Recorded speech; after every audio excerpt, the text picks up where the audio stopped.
विषय पे India alliance में जो ये ट्रबल क्रिएट हुई है उत्तर प्रदेश के परिप्रेक्ष्य में, मैं आपसे समझना चाहता हूं कि ये समाजवादी पार्टी और कांग्रेस के बीच अलायंस क्यों नहीं हो पा रहा है। बीजेपी की क्या रणनीति होगी अगर ये दोनों मिल जाते हैं, सपा कांग्रेस तो भी, और अगर नहीं मिलते हैं तो? ब्रजेश जी, ये जो उत्तर प्रदेश की स्थिति है इसके संकेत पहले ही ममता बनर्जी ने दे दिए थे। जब इंडिया गठबंधन बना था और उस पर जश्न मनाया जा रहा था तो उन्होंने एक बयान दिया था। ये बयान ये दिया था कि जो जहां मजबूत है क्षेत्रीय दल उसे ही उस प्रदेश को सौंप दिया जाए, वही लड़े चुनाव।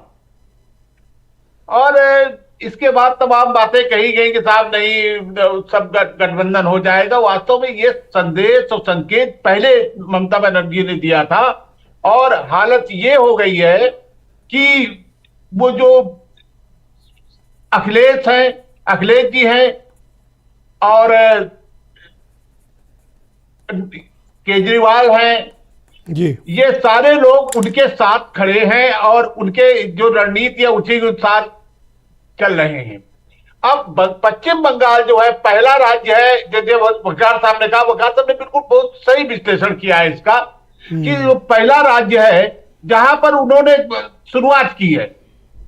अब अन्य लोगों को साहस उन्होंने दे दिया है कि वो लोग भी खरी खरी बात करें और उन्होंने वहां पर घोषणा की और पंजाब के मुख्यमंत्री ने साफ साफ कह दिया कि 13 सीटों के से वो पे लड़ेंगी। वो कोई ये आज की बात नहीं है 13 सीटों में लड़ने की। और क्या केजरीवाल के बिना पूछे, बिना विचार विमर्श किए ये बातें कह दी गई? नहीं, केजरीवाल के इशारे पर, केजरीवाल के कहने पर उन्होंने स्पष्ट कर दिया कि पंजाब की बात भूल जाओ, दिल्ली में बात करो, 5 और 2 ये फार्मूला उन्होंने दिया है। ठीक है, तो यूपी वाला फार्मूला भी बताते ब्रजेश जी कि ये क्या फार्मूला है यूपी का?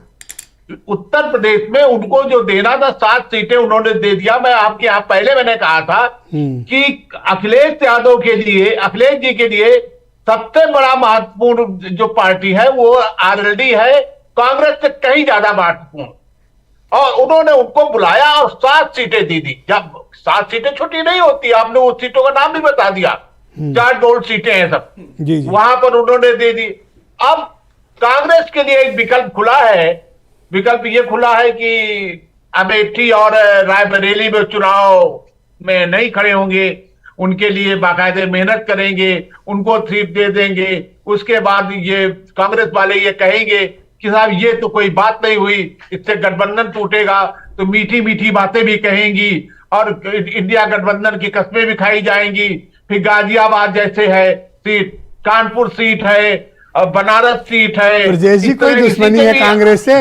इन जगहों पर भेजोगे, वहां 4-4 लाख वोट से जीतती है बीजेपी। ये तो लेकिन हम ये तो अत्याचार हो गया कांग्रेस के साथ सीट बंटवारे। अब गाजियाबाद बनारस भेजोगे, क्या है वहां पे? हम और आप पत्रकार हैं, जो स्थिति है उसको कह रहे हैं। हो सकता है कि किसी पक्ष में हो, किसी के पक्ष में ना हो, लेकिन अंत में जो खबर निकलेगी तब आप यही कहेंगे कि हाँ ब्रजेश जी सही कह रहे थे। तो आप ये कह रहे हो कि अमेठी और रायबरेली की तो कंफर्म है, बाकी लड़ने के लिए दे दी जाएंगी? नहीं, बाकी ये लोग कहेंगे कि ये कोई तरीका हुआ, कांग्रेस की इतनी गिरी हैसियत नहीं है कि 2 सीटें आपने दे दी। कोई भीख मांग रहे हैं तो कहेंगे नहीं 2 नहीं, कुछ और देंगे हम आपको। ब्रजेश जी, आज बड़े फुल फॉर्म में हो, अब सही बताओ कि क्या 2 से ज्यादा नहीं मिलेगी? नहीं, उसके बाद कहेंगे उदार मना है। विकास जी ने कई बार उदार मना शब्द का इस्तेमाल किया है और ये उदार मना गाजियाबाद है, ये उदार मना कानपुर है, ये उदार मना बनारस है और 1-2 सीटें और हैं। तो ये उदार मना का जो ये गेम हो रहा है या कांग्रेस गेम कर रही है, क्या है फिर सीन? नहीं, कांग्रेस को पहले ही बता दिया था। वास्तव में क्षेत्रीय दलों ने कहा था कि जो जहां मजबूत उस वही चुनाव लड़े जी। और ये उसके बाद अखिलेश जी का भी बयान आ गया था। उन्होंने कहा कि साहब ये सब ज्यादा न करिए, आपके पास जो लड़ क्या कर रहे थे, ये लोग क्या कर रहे थे कि सहारनपुर में इमरान मसूद को ले आए, इमरान मसूद, रवि वर्मा को ले आए, रवि वर्मा को ले आए, वो पटेल जी सुराव वाले उनको भी ले आए, हाँ उनको भी ले आए, सारे लोगों को ये कह रहे थे कि ये कहा है, लो हम मजबूत प्रत्याशी लाए दे रहे हैं, लो ये लो। तो उन्होंने क्या किया, तो वो सारी जगह टिकट बांटना शुरू कर दिया है। अब लखनऊ से बाकायदे उनका मैं रविदास मल्होत्रा जी का टिकट कर दिया उन्होंने। इसी ये तरह पहला ऐसा कई मामला होगा राज्य- जहां प्रत्याशी खुद अनाउंस कर रहा है कि उसको टिकट मिल गया और पार्टी नहीं बोल रही है। रविदास नहीं, ने उसमें- होर्डिंग लगवा ली है लखनऊ में। नहीं उसमें बाकायदे और कांग्रेस को पता ही नहीं।